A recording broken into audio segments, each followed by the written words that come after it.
वंदे मातरम। आप सभी का नेटवर्क 10 के खास कार्यक्रम चर्चा खास में स्वागत है। मैं हूं संजय गिरी गोस्वामी और आज हम बात करेंगे उत्तराखंड के पर्यटन को लेकर। बहुत सारी चीज़ें आजकल चल रही है, बहुत सारे सवाल है। उत्तराखंड में 4 धाम यात्रा चल रही है, लगातार जो है भीड़ बढ़ती जा रही है और बहुत सारी जगह पर इस तरीके की स्थितियां भी है कि बहुत सारे एक्सीडेंट भी वर्तमान में हुए हैं। उसके अलावा बहुत सारे लोगों को ऐसा कहा जा रहा है कि अटैक भी आए हैं, बुजुर्ग लोग थे। ऐसी बहुत सारी चीज़ें चल रही है। उसके अलावा एक और महत्वपूर्ण जो समस्या है वो है कूड़े की समस्या। उसके अलावा अब की बार एक और नई चीज़ जो ज़्यादा हो रही है वो है कि जो जंगलों में आग की समस्या, उससे भी बहुत सारी चीज़ें। इस बार जो पर्यटक हैं वो बहुत बड़ी तादाद में उत्तराखंड की तरफ रुख कर रहा है और उसको हम अपने लिए एक बहुत बड़ी हम खुशी भी मान सकते हैं। उत्तराखंड के लिए एक अच्छे संकेत भी है, लेकिन उसके साथ साथ उत्तराखंड के सामने बहुत सारी चुनौतियां भी है, खासकर पर्यावरण को लेकर भी, कूड़े की समस्या को लेकर भी और जो सड़कों की स्थिति है उसे लेकर भी। ये बहुत सारी चीज़ें हैं। इसी पर आज की चर्चा को खास बनाएंगे। सभी खास मेहमान हमारे साथ जुड़ेंगे। उससे पहले देखिए खास रिपोर्ट।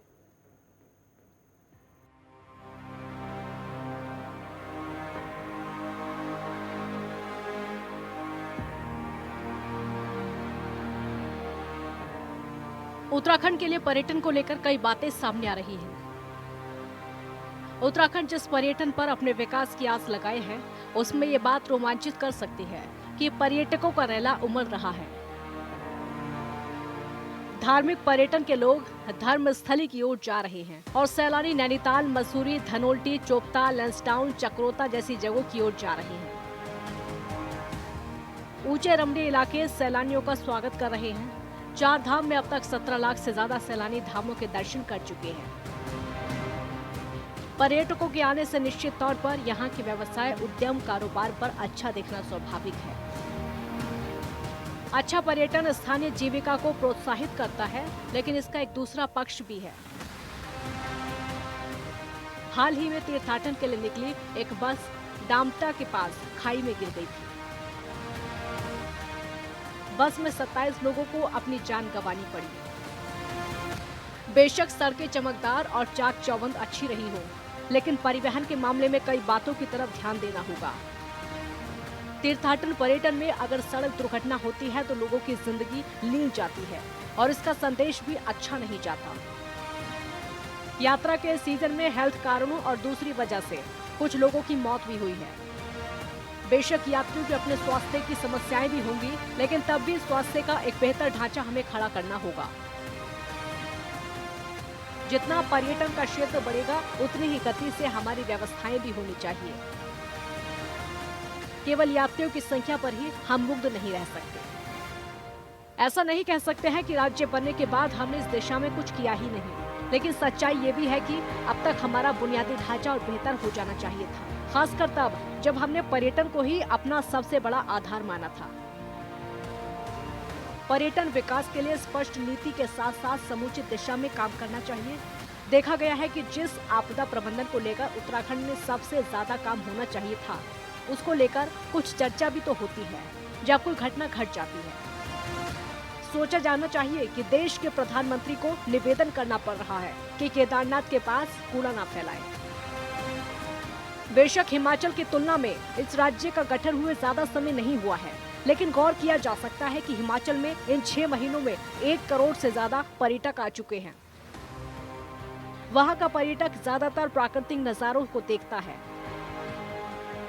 एक व्यवस्थित सिस्टम में हिमाचल ने अपने पर्यटन विकास को आगे बढ़ाया है। सिक्किम भी इस दिशा में आगे बढ़ा है। अब पर्यटन उत्तराखंड की तकदीर बदल सकता है और बदल भी रहा है। News desk, network 10। और इसी के साथ हमारे साथ सभी मेहमान जुड़ चुके हैं। इसी चर्चा पर हमारे साथ रमेश पेटवाल जी हैं, टूरिज्म एक्सपर्ट हैं। हमारे साथ डॉक्टर नेपाल सिंह जी हैं, लघु उद्योग विशेषज्ञ हैं। हमारे साथ नरेंद्र सेठी जी हैं, वरिष्ठ पत्रकार हैं। हमारे साथ अमरजीत सिंह जी हैं जो कांग्रेस के नेता हैं और हमारे साथ हनी पाठक जी हैं, प्रवक्ता है भारतीय जनता पार्टी। आप सभी लोगों का बहुत बहुत स्वागत है। मैं सबसे पहले रमेश पेटवाल जी आपके पास आऊँगा, क्योंकि बात टूरिज्म की है, पर्यटन की। ऐसा कहा जाता है कि उत्तराखंड में जो पर्यटन है वो उत्तराखंड की रीढ़ है और ऐसे में एक अच्छे संकेत ये दिखे हैं कि कोविड के बाद उत्तराखंड के अंदर जिस तरह से लोगों ने विश्वास जताया टूरिज्म को लेकर, जिस तरीके से लोग आए हैं, और ये कोई अभी नहीं है, लगातार ये बढ़ रहा है। और अगर आप देखें चारधाम यात्रा से इतर अगर आप जाएं तो शुक्रवार, शनिवार और इतवार को भी लोगों की तादाद यहाँ रहती है, बड़ी तादाद रहती है। लेकिन उसके साथ साथ बहुत सारी चुनौतियां भी यहाँ दिख रही है, खासकर स्वास्थ्य को लेकर, खासकर सड़कों की व्यवस्थाओं को लेकर जाम की समस्या लगातार दिख रही है। और उसके अलावा एक जो बहुत बड़ी समस्या और चल रही है वो है खाने की समस्या को लेकर। तो आपको क्या लगता है कि संकेत तो बहुत अच्छे हैं उत्तराखंड के लिए, लेकिन क्या वास्तव में उत्तराखंड अपने आप को उस तरीके से तैयार कर पाया है कि जिस तरीके से पर्यटन बढ़ रहे हैं उस तरीके से हम अपना विकास उस तरीके से कर पाए हैं? Thank you very much Sanjay ji कि इस डिस्कशन में आपने इनवाइट किया। तो मैं केवल यही कहना चाहूँगा कि जैसे आपने जो आपका पहला स्टेटमेंट था कि उत्तराखंड में संकेत बहुत अच्छे हैं, तो संकेत बहुत अच्छा होने का मतलब ही ये है कि जिस चीज़ के लिए काफ़ी प्रयास किया जाता है, जब कोई डेस्टिनेशन, टूरिज्म डेस्टिनेशन हो या रिलीजियस जो प्लेसेस होते हैं, जब वो एक प्रयास किया जाता है कि कुछ काफ़ी लोग उसको देखने आए, उसको समझने आए, तो उस चीज़ में तो देखो हम लोग सफल हो गए हैं। उसके बाद अगर हम देखें, अभी भी अगर आप कोई भी डेटा उठा लें 2018 कोविड से पहले का, 2018 का, 2019 का, एवरेज 3 से 4 करोड़ लोग अलग अलग लोकेशंस में, अलग अलग जगहों पे उत्तराखंड में भ्रमण करने आते हैं। कुछ लोग रिलीजियस टूरिज्म में आते हैं, कोई एडवेंचर के एक्टिविटीज़ में आते हैं। और जब कोविड का ये दौर था तो कोविड के दौर में माना जा रहा था कि उत्तराखंड का जो मेन सोर्स ऑफ इनकम है, जो लाइवलीहुड, जो भी रोजगार स्वरोजगार के जो साधन, जो लोकल लोग यहाँ पे जुड़े हुए हैं, वो टूरिज्म एक्टिविटीज़ हैं। कोई टैक्सी ड्राइवर को टैक्सी में ड्राइवर काम करते हैं, कुछ लोग हमारे होटल्स में काम करते हैं, कुछ अपना होटल को चलाते हैं, रेस्टोरेंट चलाते हैं, होम स्टे चलाते हैं। उनके मन में कहीं ना कहीं एक बहुत बड़ी एक ये थी कि हम लोग क्या उस प्रकार के इन्वायरमेंट में, उस प्रकार के सिस्टम में हम जा पाएंगे कोविड के बाद या नहीं जा पाएंगे। तो इसलिए बहुत अच्छा एक संकेत है कि उत्तराखंड में काफ़ी टूरिस्ट आ रहा है।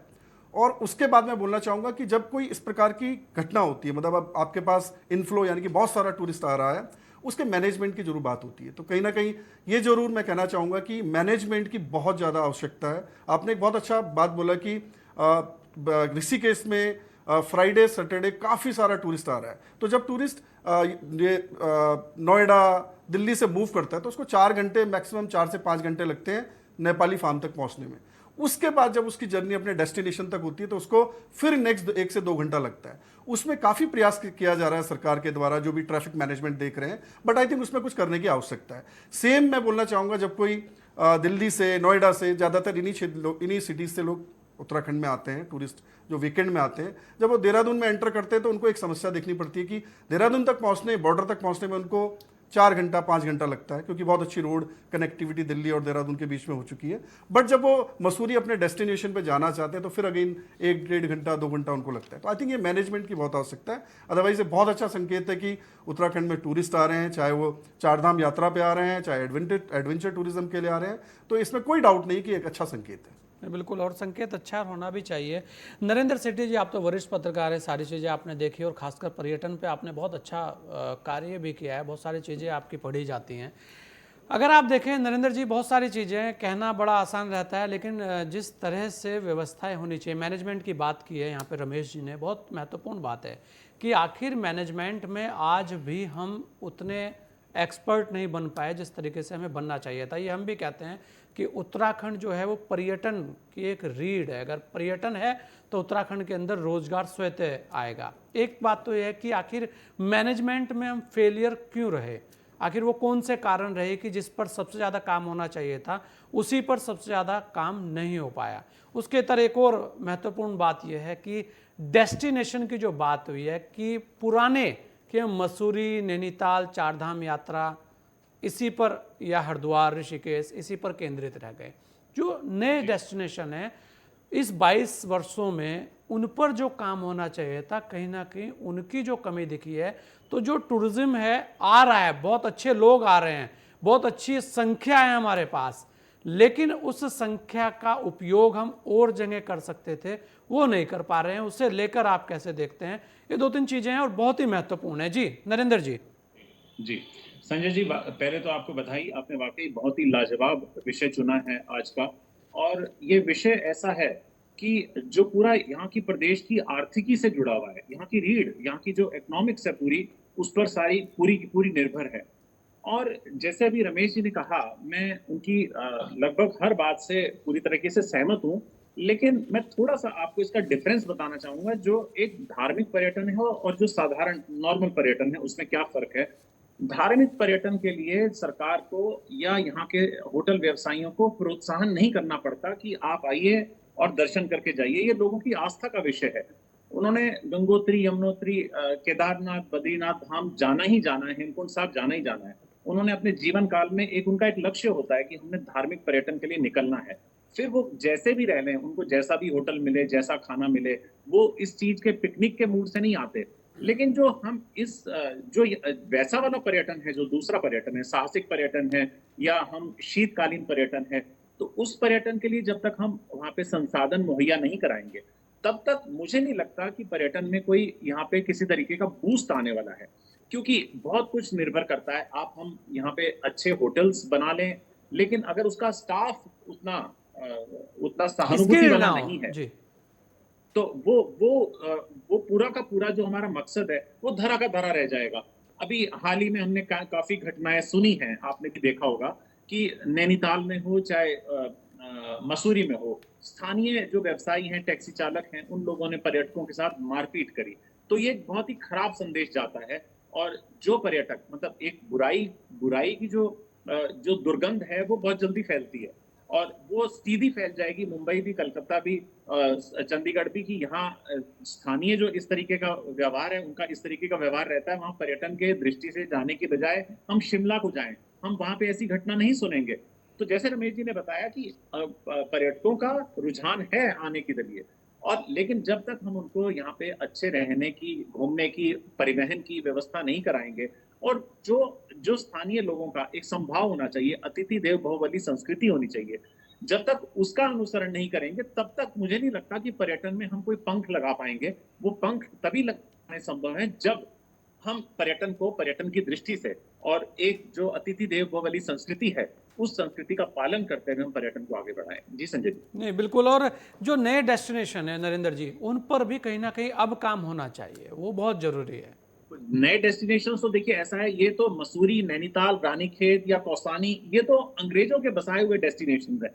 हमने अपनी तरफ से तो कोई डेस्टिनेशन तैयार ही नहीं किया, जबकि यहाँ पे अनगिनत ऐसे साइट सीइंग व्यूज हैं जिनसे जहाँ पे कि सरकार चाहे तो उसको बहुत अच्छा टूरिस्ट डेस्टिनेशन डेवलप कर सकता है, जिससे कि यहाँ के राजस्व में बहुत बढ़ोतरी हो सकती है। हम लोग उसको बिल्कुल अनछुआ उसका पूरा का पूरा क्षेत्र पड़ा है। उस क्षेत्र में जब तक हम लोग कार्य नहीं करेंगे, वहाँ पे सड़क मार्ग हैं या वहाँ पे अवस्थापना की जो चीजें हैं, वहाँ पे रिहायशी हैं, होम स्टे को जो हमने स्टार्ट किया, वो हमारा प्रचार प्रसार तो बहुत रहा होम स्टे, लेकिन होम स्टे धरातली तौर पर कितना उतर पाया, जमीन पर कितना उतर पाया, वो देखने योग्य है।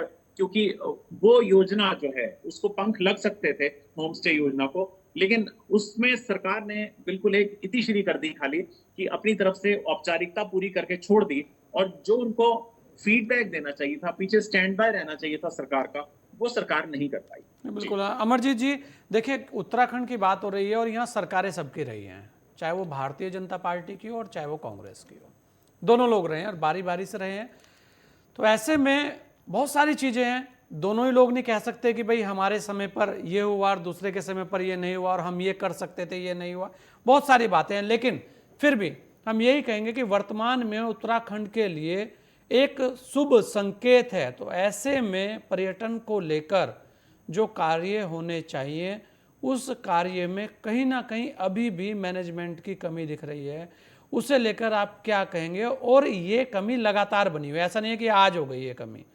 अब तो फिर भी बहुत सारे सुधार हुए हैं, लेकिन अगर आप शुरू से देखें और इन 22 वर्षों की सरकारों की स्थिति को देखें, तो जिस क्षेत्र में सबसे ज़्यादा काम होना चाहिए था, उसी क्षेत्र के अंदर आज स्थितियां आपके सामने हैं। जी,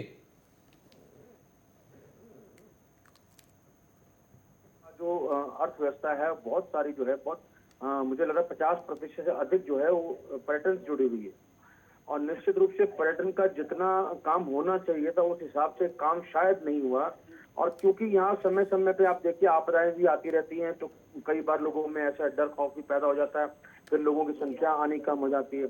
अब पिछले 2 साल से जैसे आपने देखा कोरोना काल रहा और यहाँ पे जो है पर्यटन नहीं है, वो यात्री नहीं आए, और ये सरकार बात जानती थी पिछले 2 साल से कि जब यहाँ पर यात्री नहीं आ रहे, जब ये कोरोना खत्म होगा, कोरोना काल खत्म हो जाएगा, तो लोगों की आने वालों की संख्या बहुत ज्यादा होगी। यहाँ मुझे आकर ऐसा लगता है कि कहीं 2 साल जो कोरोना काल रहा, जो सरकार को अपनी कमियों को सुधार करना चाहिए था, जिनको कमियों को दुरुस्त करना चाहिए था, ये सरकार बिल्कुल चेती नहीं, और उस कमियों का खामियाजा आज ये हो रहा है कि उत्तराखंड में यात्री तो आ रहे हैं, यात्री बिल्कुल ठीक, अच्छी बात है, आने चाहिए, यात्री आएंगे तभी यहाँ की अर्थव्यवस्था ठीक होगी, लेकिन जो यात्री यहाँ आ रहे हैं, हम लोग उनको सुविधाएं देने में पूरी तरह से विफल रहे हैं। और उसका खामियाजा जो है यात्रियों को अपनी जान गंवा करके देना पड़ा। जो यात्री किसी को स्वास्थ्य सेवाएं, जो प्राथमिक उपचार मिलना चाहिए था, वो समय पे नहीं मिल सका। अभी परसों चौथ का जो हादसा अगर आपको याद हो, 26 यात्रियों ने बस दुर्घटना में अपनी जान गंवाई, उसके बाद चंपावत में जान गंवाई। तो ये कहीं ना कहीं जो है हमारी खामियों को हमें दिखाता है, और यात्रियों को हम यहाँ आमंत्रित तो करते हैं, पर्यटन मंत्री हमारे विदेश जाते हैं, वहां पर जाकर के आमंत्रित करते हैं लोगों को, आप आइए, लेकिन वो ये नहीं बताते अगर यात्री आएंगे, जो भारत से आने वाले यात्री हैं, हम उनको सुविधाएं नहीं दे पा रहे, जो अंतर्राष्ट्रीय यात्री यहाँ आएंगे हम उनको क्या सुविधाएं दे पाएंगे, और वो ये सुविधाएं जो आज हैं, जो हालात आज यहाँ पर हैं, लोगों को जो है पंजीकरण के द्वारा आगे भेजा जा रहा है, जिनका पंजीकरण नहीं हो पा रहा उनको, वो लोग आज हरिद्वार में, ऋषिकेश में, आश्रमों में, मंदिरों में, सड़कों पे लोग बाहर सोने का मजबूर है। तो यात्री तो आ रहा है, लेकिन कहीं ना कहीं सरकार की जो तैयारी होनी चाहिए थी, और जो 2 साल पिछले हमने गवा दिए कि यात्री कम से कम तो उनकी सुविधाओं का जो था, एक योजनाबद्ध तरीके से हम उनकी सुविधाओं को बढ़ा सकते थे, ना हमने वो काम किया। और जो आज की स्थिति है, आज भी देखिए कि सरकार जो है भारतीय जनता पार्टी की, इन्होंने पिछले 5 साल भी गवाए, और ये जो 2022 का भी इनका वर्ष देख लीजिए, ये केवल और केवल चुनावी मोड में है। यहाँ समस्याएं कैसे ठीक हो इस पर नहीं है। आप देखिए जो परसों दुर्घटना हुई, यहाँ पर नोडल अधिकारी अब सचिवालय में उपस्थित ही नहीं है, 2 घंटे तक उनके पास कोई अपडेट नहीं है कि अगर एक बस खाई में गिर गई, तो ये स्थिति यहाँ पर है। मुख्यमंत्री को औचक निरीक्षण जाके आरटीओ में करना पड़ता है, ऋषिकेश हरिद्वार में एआरटीओ उपलब्ध नहीं है। आप समझ सकते हैं कि सरकार की तैयारी क्या है। यहाँ पर्यटन मंत्री आकर के बार बार डांट डपट लगाते हैं अपने अधिकारियों को, अधिकारी को सुनने को तैयार नहीं। ये वास्तु स्थिति है। अब आप बताइए, जो यात्री तो आएंगे, जैसा नरेंद्र जी ने भी कहा, पेटवाल जी ने भी, यात्री तो आ रहे हैं, जो उनको पूछ के आने की जरूरत नहीं है। वो स्वतः, वो जब जो लोग मंदिर में आ रहा है वो आमंत्रित यात्री नहीं है, उसको पता है कि मुझे अपनी यात्रा करनी है, तीर्थ यात्रा करनी है, वो स्वतः ही आ रहा है। अगर आपके पास तैयारी नहीं है तो इस प्रकार से अगर लोगों को जान गंवानी पड़ेगी। और आप जब आपने शुरुआत करी उसमें भूमिका में ये नहीं बताया आपने कि यहाँ पर जो खच्चर घोड़े वाले हैं वो परेशान हैं, उनके घोड़े खच्चर मारे जा रहे हैं, कूड़ा निस्तारण की व्यवस्था नहीं है, जो कूड़ा का निस्तारण हो रहा है वो भी सारा गंगा में जा रहा है, मरे हुए जानवरों की लाशें गंगा में जा रही हैं। बहुत हैरानी की बात है। अमरजीत जी, कूड़ा भी सरकार करा रही है? नहीं, कूड़ा मुझे बताइए, कूड़ा निस्तारण की जिम्मेदारी किसकी है? ठीक है, कूड़ा यात्री कर रहे हैं, लेकिन कूड़ा अगर एकत्र करके उसका निस्तारण की जिम्मेदारी सरकार की है या यात्रियों की है? उनके जो कूड़ा का निस्तारण आप जाके देखिए, तमाम वीडियो उपलब्ध हैं, पहाड़ों से डंपर आता है और सीधा गंगा जी में कूड़ा को बहा दे रहा है। अगर आपके पास नहीं है तो मैं भिजवा देता हूँ, कर्णप्रयाग में ऐसी वीडियो उपलब्ध हुई है जहां पर पूरा का पूरा अमरजीत जी, इतनी लंबी लाइन है, वो जो आपने देखा है जाम, और उसमें से लोग ऐसे ही फेंक दे रहे हैं, तो कूड़े की निस्तारण की व्यवस्था होगी कैसे? ये भी एक बड़ा सवाल है। चलिए, बिल्कुल अमरजीत जी, जो जगह चिन्हित सरकार ने की हुई है, जहां डंपिंग जोन बना हुआ है, वहां पर जो सरकार कूड़ा फेंक रही है, वहां सरकार फेंक रही, कोई यात्री जाके नहीं फेंक रहा। जो कूड़ा एकत्र करके वहां फेंका जाता है वो सरकार फेंक रही है, और तमाम कूड़ा एक साथ पूरा डंपिंग जोन से लेकर के नीचे गंगा की तरफ जाता है। कौन जिम्मेदारी लेगा? हनी जी, तो आने को हनी तैयार है जी, यहाँ पर। देखिए बहुत सारी चीजें हैं। हनी पाठक जी, बहुत सारी बातें आपके सामने हैं, क्या कहेंगे आप कि वास्तव में एक चीज तो है कि मैनेजमेंट को लेकर जरूर सवाल रहे हैं, और ऐसा नहीं है कि मैनेजमेंट एक ही दिन की बात है, ये 22 वर्षों की बात है। ये अच्छे संकेत है कि इस बार बहुत कुछ काम हुआ, और शायद उसी का ये नतीजा है कि इस बार पर्यटन में लोगों का रुख जो है उत्तराखंड को लेकर बहुत ज़्यादा है। इस बार उत्तराखंड में लोग बहुत ज़्यादा आना चाह रहे हैं, तो आना चाह रहे हैं वो अच्छी बात है। उसके अलावा पंजीकरण की व्यवस्था कही गई है वो अच्छी बात है, लेकिन कहीं ना कहीं उसके बाद भी बहुत सारे सवाल तैर रहे हैं। हनी पाठक जी, देखिए, ऐसा सवाल करने वाले कौन है? विपक्ष की पार्टी जी। देश प्रदेश चैनल के माध्यम से देखता है हमें, वो ये बुराइयां करता है कि उत्तराखंड जैसी देवभूमि में इस तरह की चीजें देखने को मिलती हैं। जैसे ही आपने संजय गोस्वामी जी ये बात अभी इनके आगे रखी कि यात्रियों की लंबी लाइनें लगी रहती हैं जाम में, और वहां पे मैंने खुद देखा है कि लोग कूड़े फेंकते हैं सड़कों पर और उस पे। मैं इनसे ये बात कहना चाहती हूँ, चलिए मैं सब तरीके से मानती हूँ कि कूड़ा निस्तारण की जगह बननी चाहिए, सब कुछ होना चाहिए, लेकिन हमारे यशस्वी प्रधानमंत्री नरेंद्र मोदी जी ने भी मन की बात में इस बात को रखा था कि आप लोग अगर जा रहे हैं देवभूमि में तो खुद भी साफ सफाई का ध्यान रखें, इधर उधर कूड़ा कचरा ना फेंके। क्या ये जिम्मेदारी किसी भी प्रकार से जनता की नहीं है? दूसरी बात, मैं नरेंद्र सेठी जी की बात पे और उससे पहले जो भाई साहब बातें कह रहे थे, दो चार उनकी बातों पर आती हूँ कि वो कह रहे हैं कि मैनेजमेंट अच्छे संकेत है कि यहाँ पर यात्री काफी संख्या में आ रहे हैं, इनकी जीविका उत्तराखंड में पहाड़ियों की जीविका इससे चलती है और इससे अच्छे साधन देखने को मिलते हैं, पहाड़ी जीवन सुखद बीतता है। लेकिन आप मुझे एक बात बताइए, मैनेजमेंट लाखों की संख्या में जब लोग आते हैं, करोड़ों की संख्या में जब लोग आते हैं, तो गोस्वामी जी वो रास्ते से ही आएंगे ना। तो पहाड़ी का जो दुर्गम क्षेत्र का रास्ता है ना, वो काफी सकरा रास्ता है, एक गाड़ी इधर से जाएगी तो एक उधर से आएगी, काफी सकरा रास्ता होते हुए जाम की स्थिति और जाम का सामना तो देखिए सबको करना पड़ेगा। जब तक ऑल वेदर रोड बनकर तैयार नहीं होती है तो इस तरीके की समस्या का सामना करना पड़ेगा।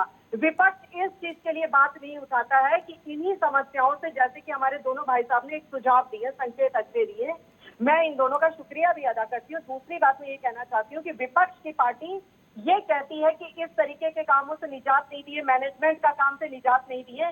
मुझे एक बात बताइए, जो ऑल वेदर रोड बन रही है, कर्णप्रयाग तक की रेलवे लाइन बन रही है, ये सब क्या अच्छे संकेत नहीं है? ये सब क्या पहाड़ के लोगों को अपने परेशानियों का सामना ना करना पड़े, इसके लिए अच्छे संकेत नहीं है? इन्हीं चीजों को कम करने के लिए यशस्वी प्रधानमंत्री मोदी जी का मैं तहे दिल से शुक्रगुजार हूँ कि उन्होंने पहाड़ के लोगों पर इतनी अपनी कृपा दृष्टि बनाई हुई है कि जिससे कि पहाड़ी लोगों को इसके लिए काफी दुर्गम चीजों का सामना ना करना पड़े। तीसरी बात, मैं इनकी जो है कांग्रेस के प्रवक्ता, इनकी बात कहना चाहूंगी, जो ये कह रहे हैं कि बसों का हादसा हुआ, बसों की दुर्घटना हुई। गोस्वामी जी मुझे एक बात बताइए, वहां पर क्या स्वयं दो मुख्यमंत्री पहुंचते, मध्य प्रदेश के भी और यहाँ के भी उत्तराखंड के, वो क्या इनके लिए कोई मायने नहीं रखता? एयरलिफ्ट करके मृतकों को वहां से बुलाया जा रहा है, वो इनके लिए मायने नहीं रखता है। वो ये कहते हैं कि कोई भी उनको वो नहीं है, कोई भी, ये तो ऐसी बात करते हैं ना। अगर ये विपक्ष में इस तरीके से 2013 में भी बैठे होते ना, तो गोस्वामी जी पता ही क्या कहते कि आपदा भी भारतीय जनता पार्टी की वजह से आई हुई है, क्योंकि आपदा का मुख्य कारण ही भारतीय जनता पार्टी है। लेकिन इनकी इस तरीके की तकियानुसी बात ना ताश के पत्ते की तरह से ढेर होने के सिवाय और कुछ नहीं हो सकती। इन्हें एक वो लाइलाज बीमारी है जिसका इलाज कोई भी नहीं कर सकता, कोई वैद्य, नीम, हकीम, कोई भी इनका वो इलाज नहीं कर सकता, जिसमें कि इनको सिर्फ और सिर्फ कटाक्ष करना है, मृतकों पर राजनीति कर रहे हैं कि बस अभी इनको पता लगे एसआईटी की जांच पड़ी है ना। गोस्वामी जी आप तो चैनल के काफी अच्छे ज्ञाता हैं, मुझे एक बात बताइए कि एसआईटी की जांच नहीं बिठाई गई कि किस वजह से मृतक हुए हैं लोग, किस वजह से ये दुर्घटना हुई है? ये सब जांच कराई गई, 50,000 के मुआवजे का ऐलान किया गया और उनको एयरलिफ्ट करके यहाँ से लाया गया, संवेदना प्रकट की गई है।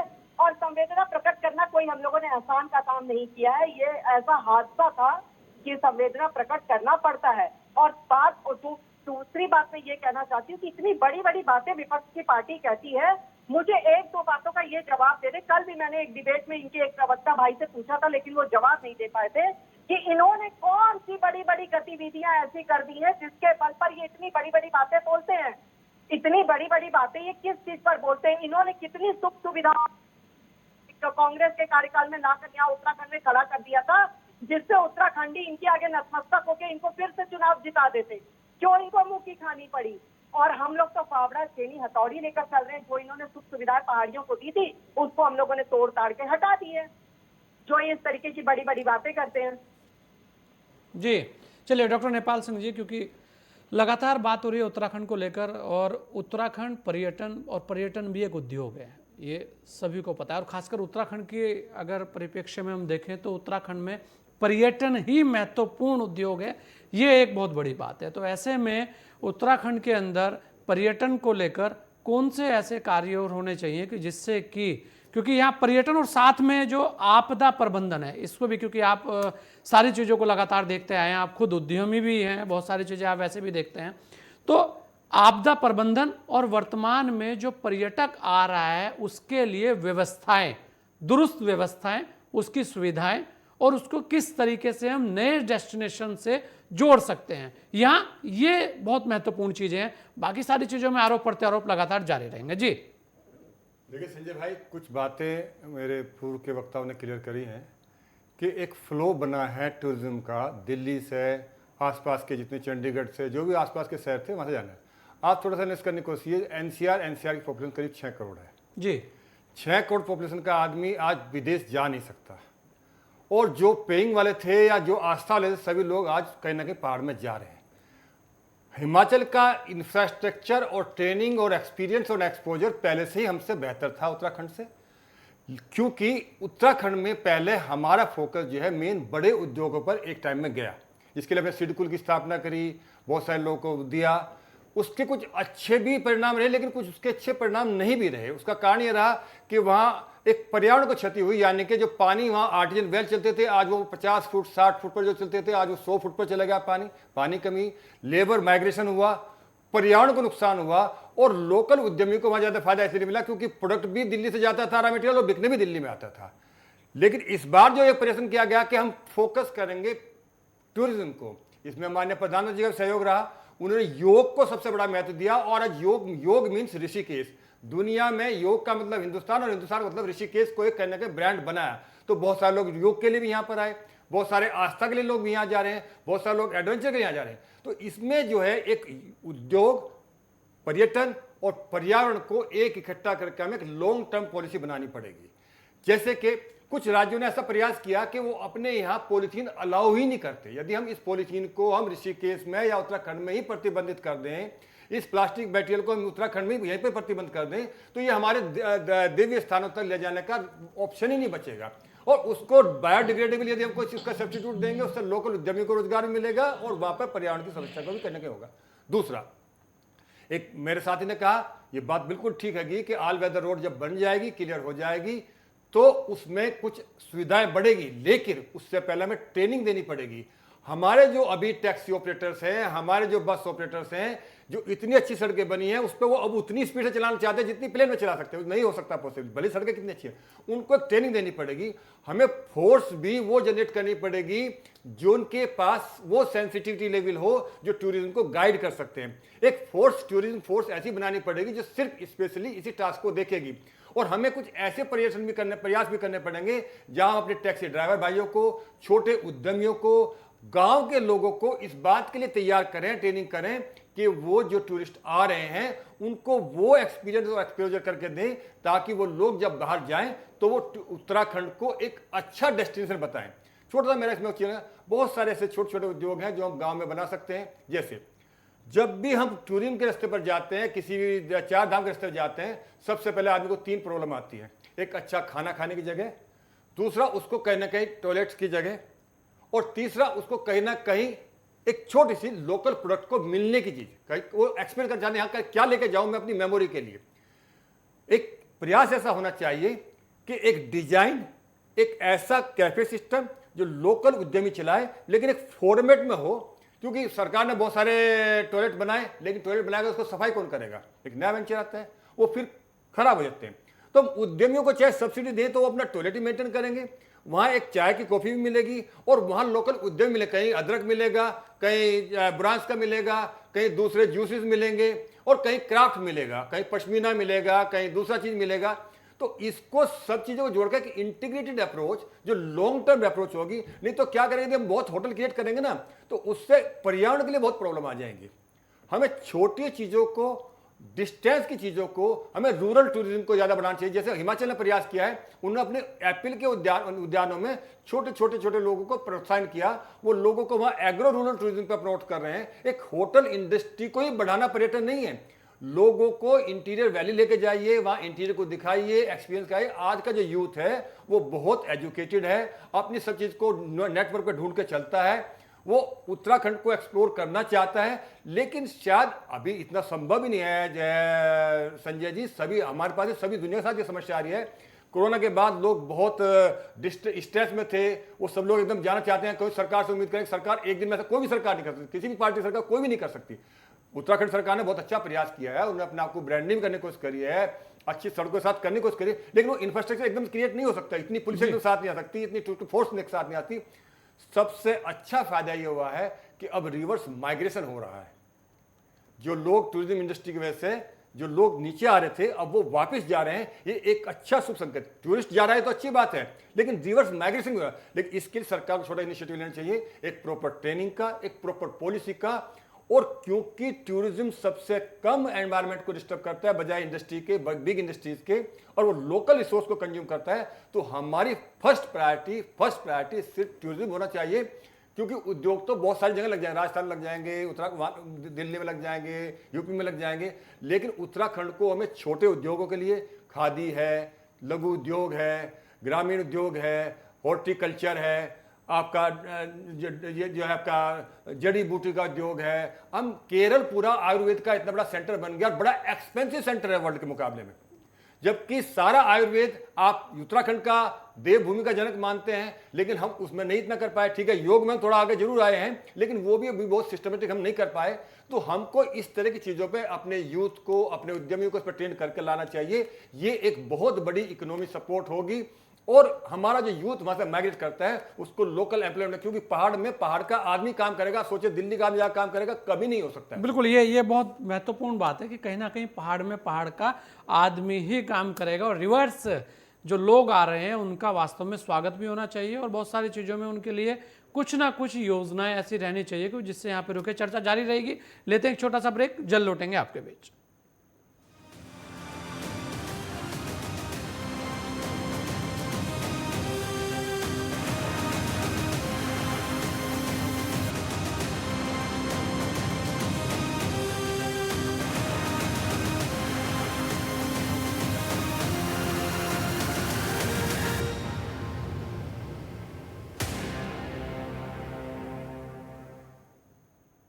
ब्रेक के बाद आपका स्वागत है। आज हम बात कर रहे हैं उत्तराखंड में बढ़ता पर्यटन और चुनौतियां बहुत सारी हैं, क्योंकि लगातार पर्यटन तो बढ़ रहा है, लेकिन साथ में मैनेजमेंट को लेकर या हम कहेंगे बहुत सारी चीज़ें ऐसी हैं, जाम की समस्या हो या और भी ऐसी चीज़ें हैं जिसे लेकर सवाल खड़े हैं। और इसी पर हमारे साथ सभी खास मेहमान जुड़े हुए हैं। मैं पेटवाल साहब आपके पास आऊँगा। रमेश जी, क्या कहेंगे, आपकी वास्तव में समाधान क्या निकले? क्योंकि आरोप प्रत्यारोप लगातार चलते रहेंगे। हनी पाठक जी बोलेंगे कि ऐसा नहीं हुआ, अमरजीत जी बोलेंगे नहीं ऐसा हुआ, लेकिन हम ये कहेंगे कि वास्तव में अगर लोग आ रहे हैं तो उनका स्वागत होना चाहिए और उनके लिए सुविधाएं कैसे हम कर सकते हैं इस पर बात होनी चाहिए। और खासकर एक बात जो सबने बोली है, स्किल डेवलपमेंट, जो स्किल्स हैं, जो लोगों को सिखाना है, जो लोगों को करना है, जो वहां पर लोग आए हैं उनके लिए जो व्यवस्थाएं करनी है, उस पर भी काम होना चाहिए। रमेश जी। तो संजय जी, आपने बहुत महत्वपूर्ण आई थिंक अब टॉपिक जो हम जिसमें मेन डिस्कशन होना चाहिए, और डॉक्टर नेपाल सिंह ने वो उसको छू लिया उस टॉपिक को, कि training, skill development, hand holding. तो अगर आप कोविड के दौर को देखें, 2 साल का जो दौर रहा, सबसे ज़्यादा जिस इंडस्ट्री को, जिस उद्योग और जिस सेक्टर को नुकसान हुआ है वो होटल इंडस्ट्री थी। बड़े बड़े रिजॉर्ट, होटल, 5 स्टार होटल वो बंद हो चुके थे सालों, मतलब कई महीनों तक वो बंद रहे। और उसका दूसरा पहलू अगर आप देखें कि उत्तराखंड का सबसे ज़्यादा जो युवा है, सबसे ज़्यादा युवा उत्तराखंड का फौज में जाने के बाद हॉस्पिटैलिटी में बाय एस्पिरेशन जाता है। उसकी इच्छा होती है कि भाई मैं होटल इंडस्ट्री में काम करूं और एक मुकाम हासिल करूं होटल इंडस्ट्री में, और मैं विदेश भी जाऊं। सबसे ज़्यादा युवा वापस आया कोविड के दौरान। और उस समय एक ऐसी घटना हुई, कहीं ना कहीं हम भी कौशल विकास से जुड़े हुए हैं, तो हमने एक घटना देखी कि जब वो युवा गाँव की तरफ आया और टेक्नोलॉजी का यूज़ पैरेलली होने लग गया था। अब हर चीज़ के लिए टेक्नोलॉजी का यूज़ होने लग गया था। जब उसने अपने गांव को ना, अपने गांव की नदी को, अपने गांव के मंदिर को, अपने गांव के ट्रैकिंग रूट को लोगों को दिखाना स्टार्ट किया, तो लोगों ने बोला भैया कोविड खत्म होगा, हम तो आपके गांव आएंगे, आपके गांव में रहने की सुविधा है। इसी से होम स्टे बहुत चर्चित विषय बन गया उत्तराखंड में।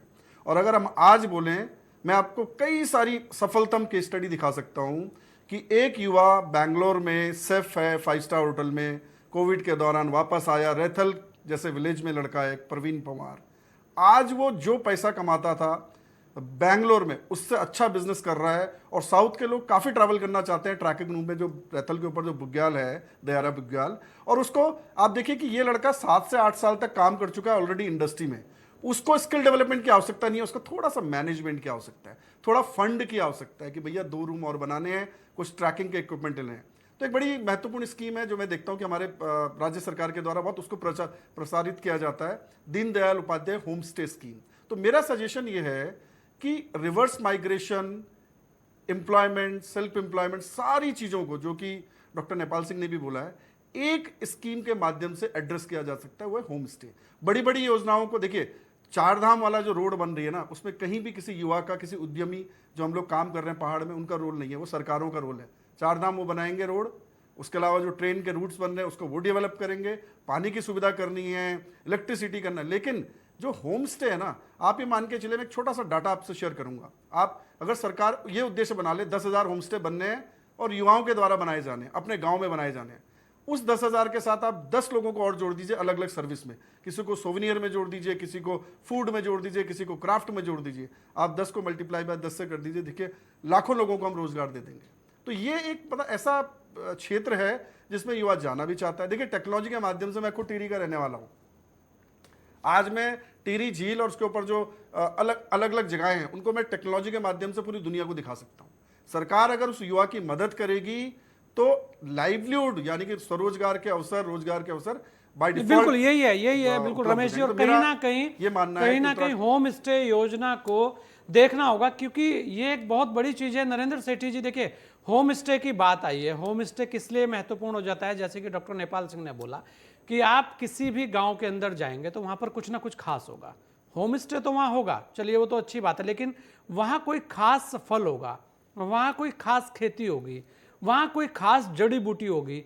तो ये जो एक पूरी की पूरी चेन है, कहीं ना कहीं इसको हमें जोड़ना होगा। और यही एक शायद ऐसी चूक रही कि जिससे कि हम जो होम स्टे योजना को है उस तरीके से बढ़ावा नहीं दे पाए।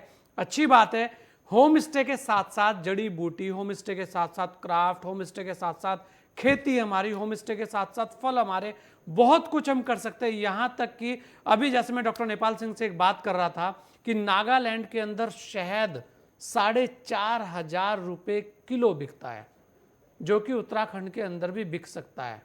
बहुत सारी चीज़ें हैं। हम यहाँ जैसे कह रहे हैं कि क्वांटिटी नहीं क्वालिटी के ऊपर अगर काम करें तो प्राइस बहुत ज़्यादा हम ले सकते हैं। तो कहीं ना कहीं बहुत सारी चीज़ें हैं, उसको कैसे करना होगा वो एक सुझाव चाहेंगे, क्योंकि आरोप लगा देना और निंदा कर देना बहुत आसान काम है, लेकिन समाधान की ओर लेके जाना ये बहुत महत्वपूर्ण है। जी देखिए संजय जी, आपके पास भी आऊंगा, हनी जी आपके पास भी आऊंगा जी। देखिए संजय जी, किसी जमाने में गढ़वाल मंडल विकास निगम के पास जो यहाँ पे फल विपणन का कार्य था और फल उत्पादक फल लाते थे, विपणन नहीं हो पाता था। अब प्रोडक्शन हो रहा है, मार्केटिंग नहीं हो रही है, आप सोचिए कि क्या हाल होगा। तो जो कार्य संस्कृति है, सबसे पहले तो जो जंक लगा हुआ है ना, जो मतलब काम करने की संस्कृति है, उसको डेवलप करना है। हम यात्रा की बात कर रहे हैं, यात्रा में 3 महीने पहले ही यात्रा पुलिस को ये ट्रेनिंग दी जाती है कि आपको कैसे यात्रियों के साथ कितने सौम्य तरीके से व्यवहार करना है। और इसमें कोई वो नहीं है कि मतलब हम कोई नई किसी योजना को इजाद कर रहे हैं। मसूरी का मैं आपको उदाहरण देता हूं कि मसूरी में दूरबीन लगी होती थी, वहां से देहरादून के घंटाघर को दिखाते थे, और वो व्यवसायी जो दूरबीन से घंटाघर दिखाता था वो केवल 50 पैसे लेता था और अपने घर का खर्चा चलाता था। वो दूरबीनें वहां से गायब हो गई क्योंकि सरकार ने प्रोत्साहन नहीं दिया कि आप इसी व्यवसाय को अपने जारी रखिए। मसूरी की सड़कों के किनारे हाथ से बुने स्वेटर्स भोटिया लोग बेचते थे वहां पे, और उनको प्रोत्साहन नहीं दिया गया, बल्कि नगर निगम ने, नगर पालिका ने हटा दिया उनको। तो आप ये बताइए कि जब हम लोकल उत्पादों को, लोकल कला को, लोकल वहां की विशेषता को प्रोत्साहित नहीं करेंगे तो किस तरीके से पर्यटन को बढ़ावा मिलेगा। और पर्यटन को बढ़ावा देने के लिए मैं फिर कह रहा हूं, 2 चीजों को कतई मिक्स नहीं किया जा सकता। धार्मिक पर्यटन किसी का मोहताज नहीं है। जिसने तीर्थ यात्री ने आना है वो उसने आना ही आना है, चाहे वो एक दिन भूखा रह के दर्शन करके जाए, वो आएगा 4 धामों की यात्रा करने। और जो साहसिक पर्यटन के लिए आएगा, जो दूसरे पर्यटन के लिए आएगा, उसको अपने होटल का कमरा भी साफ चाहिए, उसकी बेडशीट भी साफ चाहिए, उसको वहां पे पानी भी ठंडा गर्म सब चाहिए, और वहां के कमरों का उसको जो फेयर है वो भी कम चाहिए। तो ये चीजें जो पर्यटन व्यवसाय से जुड़ी हैं उसके ऊपर सरकार को फोकस करने की आवश्यकता है। धार्मिक पर्यटन तो एक स्वैता है जिसको कहते हैं, जैसे मॉनसून आना है, तो इस तरीके से पर्यटन जो धार्मिक धर्माटन है, जो धार्मिक पर्यटन को कतई सरकार अपनी उपलब्धि में ना गिने। बहुत अच्छे विचार दिए हनी पाठक जी ने और रमेश जी ने भी दिए, अमरजीत जी ने पूरी आईना दिखाने की कोशिश की है। तो हमें किसी भी चीज को आलोचना के तौर पर नहीं लेना चाहिए, हमको इस तरीके से लेना चाहिए कि उसको कंस्ट्रक्टिव वे में लें। होम स्टे योजना का प्रचार जितना हुआ, हमें कोई 10 या 20 ऐसे होम स्टे मॉडल्स बता सकते हैं जहां अपने यात्रियों के रिव्यूज आए हों कि हमने वहां होम स्टे में स्टे किया और हमको बहुत अच्छा अनुभव हुआ। तो इसलिए सरकार केवल अपनी पीठ थपथपाने से ज्यादा बेहतर ये होगा कि हम धरातल पर हम इसको डेवलप करें। हमें शुक्र मनाना चाहिए कि हमें भगवान की तरफ से गॉड गिफ्टेड है उत्तराखंड, जहां नेचुरल लैंडस्केपिंग है, संसाधन है, पानी है, वायु है, खुशबू है, ऑरा है, फूलों की घाटी है। और उसके बावजूद भी अगर हम यहाँ पे पर्यटन को और पर्यटकों को आकर्षित नहीं कर पाएंगे तो फिर ये हमारी विफलता है। जी बिल्कुल। संजय। अमरजीत जी क्या कहेंगे आप? क्योंकि हनी पाठक जी आपके पास भी आऊंगा। हनी जी आपको शायद बहुत ज्यादा जल्दी है, अगर कहीं जाना ना हो तो एक बार अमरजीत जी की बात का फिर जवाब दे दीजिएगा, ठीक है? अमरजीत जी बताइए क्या आपको लगता है, क्योंकि यहाँ सुझाव की हम बात कर रहे हैं, हम बात कर रहे हैं रिवर्स प्लान जो हुआ है उन लोगों को हमें रोक के रखना है, हम बात कर रहे हैं स्किल डेवलपमेंट की बात कर रहे हैं, हम बात कर रहे हैं मैनेजमेंट की बात कर रहे हैं, और खासकर इसके अंदर सभी को, चाहे विपक्ष है चाहे पक्ष है, सबका एक ही उद्देश्य है वर्तमान में कि उत्तराखंड आगे बढ़े। और ये जो पर्यटन, ये जो लोग आए हैं, ये वास्तव में अगली बार, अभी तो 3-4 करोड़ की बात हो रही है, लेकिन ये 10-20 करोड़ होने चाहिए, जिससे कि लोग कहें कि वास्तव में उत्तराखंड में जाना है और जाना ही है। जी अमरजीत जी। उत्तराखंड आपका भी है, मेरा भी है, कांग्रेस का भी है, भारतीय जनता पार्टी का भी उत्तराखंड है, केवल किसी पार्टी विशेष का उत्तराखंड नहीं है। समस्या क्या है यहाँ पर, जब हम सुझाव की बात करते हैं, आपने कहा सुझाव दीजिए, बात बताइए, कमियां बताइए। निश्चित रूप से कांग्रेस पार्टी विपक्ष के रूप में जो भारतीय जनता पार्टी की या कोई भी सरकार रहे, उसकी कमियों को उजागर करने का काम कांग्रेस पार्टी करती है। और भारतीय जनता पार्टी को यहाँ ये समस्या लगती है कि कांग्रेस पार्टी केवल आलोचना कर रही है। हम अगर कोई कमी नजर आएगी तभी आलोचना करेंगे ना, तो सरकार की ड्यूटी बनती है, फर्ज बनता है कि कोई कमी वहां पे ना रह जाए। अभी उन्होंने कहा कि साहब एक्सीडेंट हुआ तो मुख्यमंत्री जी वहां पहुंचे, अच्छी बात है, मैं स्वागत करता हूं मुख्यमंत्री जी ऐसे मुश्किल घड़ी में वहां पहुंचे, शिवराज जी भी वहां पहुंचे, लेकिन उन्होंने ये नहीं बताया कि वो दुर्घटना हुई क्यों। अगर वहां पे क्रैश बैरियर्स लगे होते तो लोगों को अपनी जान न गंवानी पड़ती। हमारा काम है चीजों की कमियां बताना, अगर वहाँ क्रैश बैरियर लगे होते तो ये लोगों को जान न गंवानी पड़ती ना, ये काम है हमारा बताना सरकार को। लेकिन सरकार इसमें जो है सोचते कि शायद हम आलोचना कर रहे हैं। और रही बात, पेटवाल जी ने भी जैसे कहा, नेपाल सिंह जी ने भी कहा, निश्चित रूप से योजनाएं अच्छी हैं, आनी चाहिए, इम्प्लीमेंटेशन होना चाहिए। जैसे आपने कहा कि 2 करोड़ 5 करोड़ नहीं 10 करोड़ लोग आने चाहिए, 20 करोड़ लोग आने चाहिए उत्तराखंड की। मैं बार बार कहा अर्थव्यवस्था जुड़ी हुई है, निश्चित रूप से उत्तराखंड को इसका फायदा मिलना चाहिए। लेकिन समस्या क्या है, योजनाएं तो हैं, बातें तो सब हैं, लेकिन समस्या कहाँ आती है, जब चीज इम्प्लीमेंटेशन पर आती है। और इम्प्लीमेंटेशन में हमारी भारतीय जनता पार्टी की सरकार, धामी जी की सरकार पूरी तरह से फेल है। और हर बात के लिए वो मोदी जी को धन्यवाद करते हैं। अरे मोदी जी तो केंद्र सरकार में बैठे हैं, यहाँ पर धामी जी की प्राथमिक जिम्मेदारी है उत्तराखंड में ये कमियां दूर हो। और वो केवल और केवल चुनाव में व्यस्त रहते हैं। पहले वो 2022 से चुनाव में व्यस्त रहे, फिर उसके बाद उपचुनाव में व्यस्त हो गए, फिर उसके बाद उन्होंने करना पड़ गया क्योंकि राज्यसभा का चुनाव था। उसके बाद आज की अखबार भी पढ़ लीजिए, उसमें केवल और केवल भारतीय जनता पार्टी का एक लक्ष्य ये है कि 2024 कैसे जीतना। समस्या ये है, इनका लक्ष्य जो ये यहाँ की यात्राएं सुगम हो, सुरक्षित हो, इस पर चिंता नहीं है। हनी पाठक जी बोलिए। जी चुनाव कैसे जीते। जी हनी जी। संजय जी इतनी बेबुनियादी बातें करते हैं विपक्ष के प्रवक्ता, और फिर उसके बाद कहते हैं कि हम चीजें गिनाते हैं जो पार्टी सुनना नहीं चाहती है।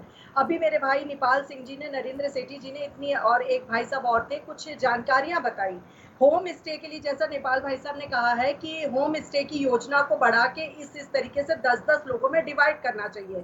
देखिए, होम स्टे की जो परियोजना है उसको भारतीय जनता पार्टी की सरकार ही लेकर आई थी, लेकिन हाँ, इन्होंने उसमें एक सुझाव को कंक्लूड किया है कि उसके साथ 10-10 लोगों को जोड़ दिया जाए तो इतने लाखों लोगों को यहाँ से पलायन ना करना पड़ेगा। इनका सुझाव काबिले तारीफ है। तो ये इस तरीके के सुझाव नहीं देते हैं, ये इस तरीके की टीका टिप्पणी करते हैं जो कि बेबुनियादी रहती है। एक पुराने जमाने में कहावत है ना, राम जी रावण को नहीं समझा पाए, कृष्ण जी दुर्योधन को नहीं समझा पाए, तो इसी तरह से कांग्रेस की पार्टी को कोई भी व्यक्ति समझा नहीं सकता। और दूसरी बात, लोन की जिस हिसाब से बात करते हैं कि छोटे उद्यमी को कोई लाभ नहीं पहुंचा रहे हैं और चुनाव में बिजी हो गए, मुझे संजय गोस्वामी जी एक बात का जवाब दीजिए, अब तो कोई चुनाव नहीं है ना।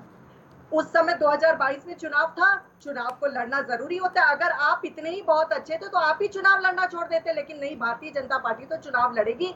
हर समय Bharatiya Janata party action mode में रहती है। उपचुनाव हुआ, आपकी जमानतें जब्त हुई, पुष्कर सिंह धामी जी को वहां से भी चुनाव लड़ना था तो उन्होंने चुनाव लड़ा। जब कोई मुख्यमंत्री पद पर आसीन होने के लिए चुनाव लड़ना पड़ता है, ये एक प्रक्रिया है जो कि प्रक्रिया चलेगी, उससे आप लोगों के पेट में दर्द नहीं होना चाहिए। दूसरी बात मैं ये कहना चाहूंगी कि इनको ये बताना चाहूंगी कि इन्होंने ऐसी कौन सी, मैं बार बार यही बात कह रही हूँ कि कौन से ऐसे तीर चला दिए थे जिससे कि छोटे उद्यमी को छोटी छोटी राहतें मिलने का पैकेज शुरू होता, लेकिन नहीं, कुछ भी नहीं किया है, सिर्फ टीका टिप्पणी बेबुनियादी वाली करनी है। मैं इस नेटवर्क चैनल के माध्यम से अगर कोई भी व्यक्ति हम लोगों को सुन रहा है तो उसको ये बताना चाहती हूँ कि तरुण लोन योजना के तहत 5 लाख से 10 लाख रुपए तक का लोन लिया जा सकता है, जिसके ब्याज दर में बहुत ही कम ब्याज दर रखा गया है और छोटे छोटे उद्यम, हमारे जो छोटे व्यवसायी है वो शुरू कर सकते हैं। और PMMY सिर्फ छोटे व्यापारी और कारोबारियों के लिए है। अगर योजना के तहत आप जाएंगे बैंकों में और तो लघु उद्योग, छोटे उद्योगों को शुरू करने के लिए ये बहुत ही स्कीम अगर किसी ने लाई है, अच्छी स्कीम, तो वो भारतीय जनता पार्टी ने लाई है। और अभी आप लोग ये सारे हमारे भाई कह रहे थे कि काफी रिवर्स पलायन हुआ है, तो मुझे एक चीज का विपक्ष जवाब दे कि रिवर्स पलायन क्यों हुआ है, क्योंकि ये तो हमेशा यही कहते हैं पलायन यहाँ से हो चुका है। मैं इनसे ये पूछना चाहती हूँ रिवर्स पलायन क्यों हुआ है, सभी व्यक्तियों को कृपया ये बता दें।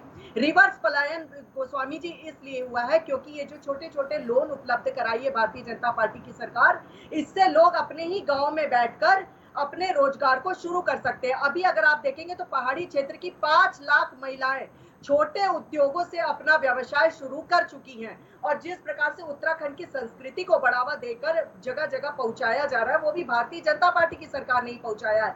उत्तराखंड की एक बहुत ही अच्छी वो चली आती है, लोकप्रिय चीज है, वो है एपड़ संस्कृति। उस एपड़ संस्कृति को भी बढ़ावा अगर किसी ने दिया है तो वो धामी सरकार ने दिया है। शायद अगर आप भूले ना हो अमरजीत जी, तो आप 3 महीने 4 महीने पहले का देखेंगे तो उसमें श्रीमान पुष्कर सिंह धामी जी ने, हमारे मुख्यमंत्री जी ने, एक एपड़ कला को बढ़ावा देने के लिए महिलाओं से आग्रह किया है और उसको खुद पुष्कर सिंह धामी जी खरीदवा रहे हैं और खरीद के जो लोगों को भेंट दी जा रही है वो एपड़ कला की ही दी जा रही है। तो क्या ये छोटे उद्यमी को बढ़ावा देने के लिए कार्य नहीं हुआ? करनी ना धरनी, फालतू की टीका टिप्पणी करनी, अगर कोई ये चीज से देखे तो और सीखे तो वो चलिए बिल्कुल हनी जी, कांग्रेस पार्टी बिल्कुल से सीख सकता है। बिल्कुल ठीक है। नेपाल जी से ले लेते हैं क्योंकि समय कम है। नेपाल सिंह जी, सुझाव, अगर सुझाव की हम बात करें तो हमारे पास 2-3 चीज़ें हैं कि आपदा, पर्यटन और उद्योग। पर्यटन में उद्योग और जो रिवर्स पलायन हुआ है उसे लेकर जो स्किल डेवलपमेंट, क्या कहेंगे आप?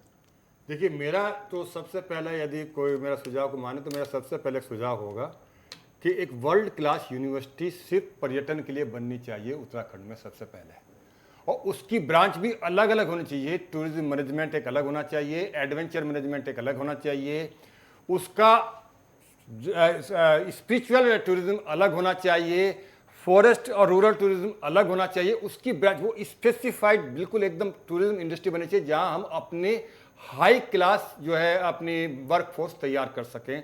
क्योंकि अगला आने वाला समय जैसे जैसे हम बहुत नज़दीक दिल्ली के बढ़ेंगे, इंफ्रास्ट्रक्चर हमारा अच्छा होगा, हवाई जहाज वहाँ ज़्यादा जाएंगे तो टूरिज्म तो वहाँ जाएगा, इसको आप नहीं रोक सकते। इनकैश कितना कर पाएंगे दूसरे स्टेट के मुकाबले, वो आपकी ये बड़ी चीज़ है जी। तो मेरा सबसे पहले दूसरी चीज़, कुछ आइडेंटिफाइड चीज़ें ऐसी करनी चाहिए। जैसे मैं आपको अभी बताया था, नागालैंड में ये स्टिंगलेस बीज होती हैं जो एक छोटी छोटी मधुमक्खी होती है, पहले हमारे यहाँ आले के अंदर पलती थी, इसमें उत्तराखंड में पूरे में। उसको भाभा एटॉमिक रिसर्च सेंटर ने, बार्क ने सर्टिफाइड किया कि इसका शहद एंटी कैंसरस है। इन चीज़ों को हम बढ़ा दें जो 4,500 रुपये किलो में भी उपलब्ध नहीं है। ऐसे वैल्यू एडिड आइटम करने से क्या होता है संजय जी, मान लिया मैं एक होम टूरिज्म चलाता हूँ, होम टूरिज्म में मेरा जो होम स्टे में मेरा कमरा देता हूँ मैं 2,000 रुपये का, लेकिन मैं उसको 1 किलो यानी 2,000 रुपये का दे देता हूँ तो मेरी जो इनकम है वो डबल हो जाती है। और ये चीज़ें डेवलप करने से मेरा वहाँ पे प्रोजेक्ट जो है वो सस्टेनेबल होता है और मुझे तो रोजगार मिलता ही है, उस गांव में छोटी महिलाओं को, लोगों को रोजगार मिलता है। और ये जो कॉम्बिनेशन बनता है तो ये हमारा इको फ्रेंडली होता है। इसका बेस्ट एग्जाम्पल आप ट्राई कर अंडरस्टैंड करने की कोशिश करिए, सिक्किम से। सिक्किम ने तो बहुत अच्छा कार्य किया है, उन्होंने अपने हनी को सर्टिफाइड कराया है, ऑर्गेनिक कराया है, क्योंकि पहाड़ में उत्पादकता की अपनी एक सीमा है, उससे ज़्यादा वो उत्पादन नहीं कर सकता, लेकिन कॉस्ट की कोई सीमा नहीं है। यदि हम उसको प्रीमियम प्रोडक्ट बना के बेच सकते हैं तो ये हमारी इकोनॉमी के लिए, रूरल इकोनॉमी के लिए, पहाड़ की इकोनॉमी के लिए, वहाँ के लोगों के लिए, लोगों के इनकम जनरेट करने के लिए सबसे बढ़िया संसाधन होगा। और वो इको फ्रेंडली भी होगा, सस्टेनेबल भी होगा और उसको यूथ को अट्रैक्शन भी होगा। मेन बात यही है कि कहीं ना कहीं नेपाल सिंह जी, हमें जो होम स्टे योजना है इस पर ज़्यादा फोकस करना चाहिए। बहुत ज़्यादा होटल ना खोलकर जो स्किल है वो डेवलप करने चाहिए और छोटे छोटे उद्यमी वहाँ पर हमें गांव के अंदर स्थापित करने चाहिए और वहाँ की चीज़ों को लेकर आना चाहिए। कहीं ना कहीं सभी को एक ये आशा जरूर है कि उत्तराखंड वास्तव में पर्यटन की रीढ़ है और वो पर्यटन बढ़ेगा। और जैसे आपने कहा कि उसे रोक नहीं सकते, केवल हम कितना इनकैश करें ये बड़ी चीज़ है। चलिए, आप सभी लोगों ने अपना समय में दिया, इसके लिए आप सभी लोगों का बहुत बहुत धन्यवाद। इतना जरूर है कि पर्यटक उत्तराखंड को लेकर रुझान दिखा रहे हैं, पर्यटक हर मौसम में उत्तराखंड की ओर आ रहा है। ऐसे में साथ साथ उत्तराखंड के सामने कुछ नई चुनौतियां आना स्वाभाविक है। उत्तराखंड में आकर पर्यटक अच्छी यादें ले जाए, इसके लिए राज्य को अपने प्रबंधन व्यवस्था को और बेहतर करना होगा और खासकर स्किल डेवलपमेंट की ओर ज्यादा फोकस करना होगा। इस चर्चा खास में इतने दीजिए मुझे इजाजत। जय हिंद।